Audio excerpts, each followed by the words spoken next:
The U.S. men's national team just lost to Japan 2-0 in a friendly match to prepare for the 2022 World Cup that will start in November. And to say the least, result aside, the performance is what worried me the most.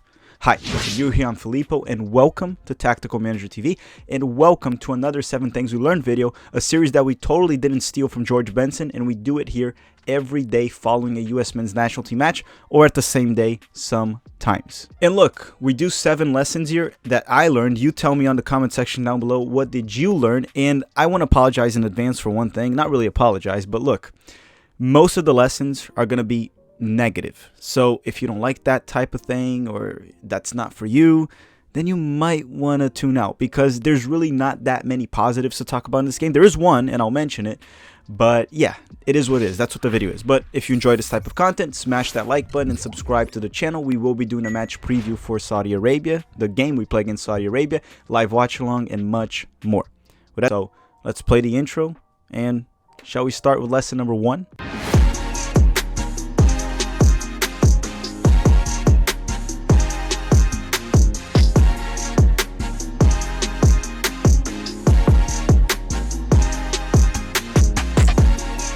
Lesson number 1 is something we've talked about here extensively in the channel, and we've seen this many times throughout World Cup qualifying, different tournaments, as Greg Berhalter coaches the U.S. men's national team, which is a national team, as if it was a club. And hear me out, there is a difference between managing a national team and a club.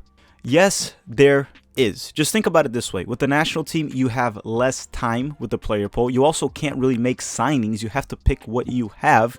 And, you know, having less time means you don't have that much time to develop your own system. And you also can't sign specific players that fit it.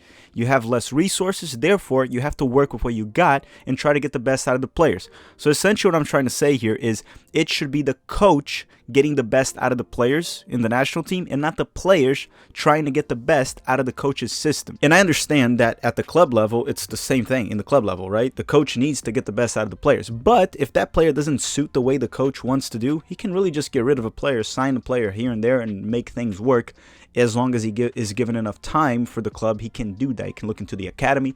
The national team, you don't really have that luxury. You don't have that much time with the players. You need to bring your most talented players, and then you build a system around them and get the best out of most of them. And you need to have more than one system. We'll talk about that soon, because Greg sorta only has 1.5 system. Yeah, I just said 1.5. But okay, let's go to lesson number 2. Lesson number 2, and don't get me wrong, because I still want Jesus in the national team. He still needs to be in our roster. But Jesus Ferreira is not a 9. And I feel like I've already used this lesson in the past at some point in World Cup qualifying, because he keeps missing somewhat easy chances. And in this game, this happened again. He had 1 chance. And in CONCACAF, sure, you'll get 3, 4, 5 in a game, and then he'll score.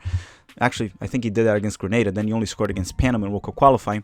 But in the World Cup, where tougher opponents or more well-coached opponents, like Japan, for example, you'll get 1 or 2 chances a game. And he got 1 this game. And honestly, that chance that he missed the header, it wasn't a bad cross by Dest. It was a great cross by Serginho Dest. Jesus Ferreira jumped early. He jumped early. That is why he wasn't able to get that header.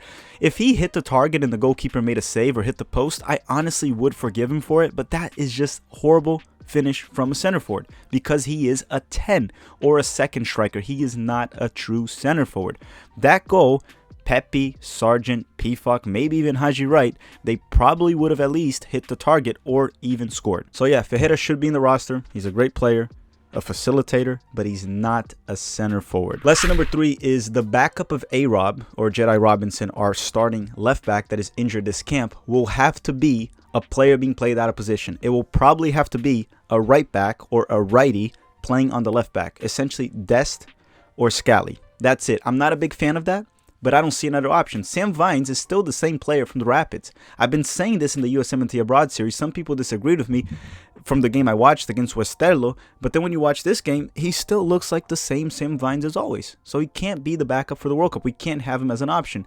It'll have to be Dest or Scally, and against Saudi Arabia, I would like to see one of them tried as a left back. Okay, it's also too late to include Daehoon Jones or John Token, so it's going to have to be A-Rob, hopefully healthy, and then Dest or Scally on the left back. We'll see against Saudi Arabia what Greg will do. Hopefully he gives Dest a shot on the left or even Scally. Lesson number 4, and this is the positive one. Finally, we get a positive. All right. The positive is Matt Turner is looking sharp, even though he doesn't have many club minutes, which means for the World Cup, he should be just fine. As long as he's healthy, it seems like he doesn't really need many club minutes to stay sharp. He was the only player from the US men's national team that looked very good in this game. With his feet, was he shaky? Sure, he always is, but shot stopping, A class. Amazing, fantastic for this game. Saved us from losing 3-4-0, and the 2 goals he allowed weren't really his fault. Also, for the month of October, he'll probably have a lot of Europa League games for Arsenal, so he'll arrive in the World Cup pretty damn sharp. I'm not worried about the goalkeeper as long as Turner is healthy. So lesson number 5 is, you remember when I said in lesson number 1 that Greg has 1.5 systems? So he has one system, that's the classic 4-3-3. Then the other one he has is technically also a 4-3-3, but he sort of also plays with a back 3. It's a hybrid back 3. In that system, the 4-3-3 already, I'm not a big fan the way he uses it, but it's okay. However, this hybrid back 3 that he uses is awful. Look, we have this pragmatic positional play style under Greg Berhalter, and when he does that with the back 3 with Reggie Cannon on the right center back, one of the sides, the one with the right center back, Reggie Cannon, that doesn't provide any support to the offense, becomes useless.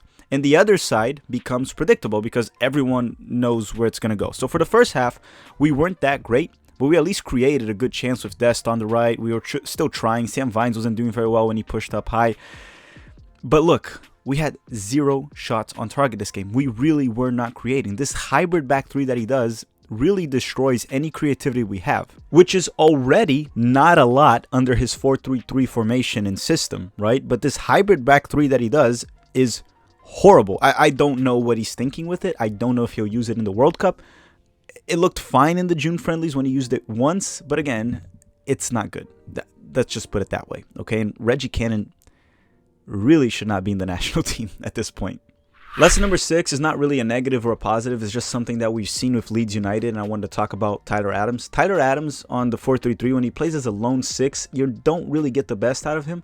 I truly believe Tyler Adams is at his best when you play a double pivot. So, like with Leeds United, where he has been playing very well in the English Premier League, you need a very technical player next to him. And Leeds United usually plays Marc Roca next to him, and he's been looking just fine for them at the highest level in the world. Tyler as the lone 6, as somewhat of a regista, doesn't do well on our build-up. Also, having Walker Zimmerman and Aaron Long as the 2 center backs on the build-up, that's not good. They're not ball-playing defenders. Which, by the way, yeah, please, no more Aaron Long with the national team. I don't want to see him play against Saudi Arabia. I don't want him in the World Cup. Looked lost this game. Just not a good player. Not a national team level player anymore. Maybe at one point in 2019 he was. Right now, Aaron Long just ain't it, man. I don't think anyone wants him in the national team anymore. Last but not least, lesson number 7 is something I think I've also said in the past before. When it's 1 player, 2 players, 3 players playing poorly, it's on the players. When it's every single player, including the subs, it wasn't just the starting 11. Even the subs were bad. Everyone was bad in this game, besides Matt Turner. And I guess Gio Reyna had his moments in the first half, but everyone else was either below average, mediocre, or horrible. When that happens, it's on the coach. Look, in CONCACAF, you get away with it because you play mediocre opponents. Also, we mostly played well in CONCACAF against mediocre opponents at home. Away, when we played away, we had the same problems, the same issues with the rigid 4-3-3 formation that Greg loves, and even this hybrid back 3 that I talked about that it's useless. I don't really understand. Players not playing on their best position, like Giovanni Reyna continues to be utilized on the wing, even though even Dortmund has been trying him more central, and he does well when he plays central. Again, for the national team, the coach needs to build around his best players and not build a system and try to fit players into it. Also, the whole Greg post-match comments on like personality, and it's just, I don't know, man. I'm really tired of it. We're going to go with Greg to the World Cup. That ship has sailed. That's going to happen. But post-2022, we need someone else. And again, everyone, there's a lot of reason to be pessimistic for the World Cup. But again, the World Cup is a different tournament. We've struggled in the past with friendlies before the World Cup, and we've done just fine in the tournament. So still remain optimistic. I still think we're going to get out of our group. Wales are not looking good. Iran just changed their coach. England might be relegated in the UEFA Nations League by the time you're watching this. So still remain optimistic. I still think we will make it out of our group in the World Cup. And that's it. Don't forget to smash the like button before you go. Thank you BetOnline for sponsoring this video. Use the code BLEAV50. We will release the match preview for Saudi Arabia on Sunday and the live watch along on Tuesday. And don't forget, I think we play Mexico for the U20s this weekend, and we'll do a live watch along for that as well. Thank you very much for watching, everyone, and have a great day.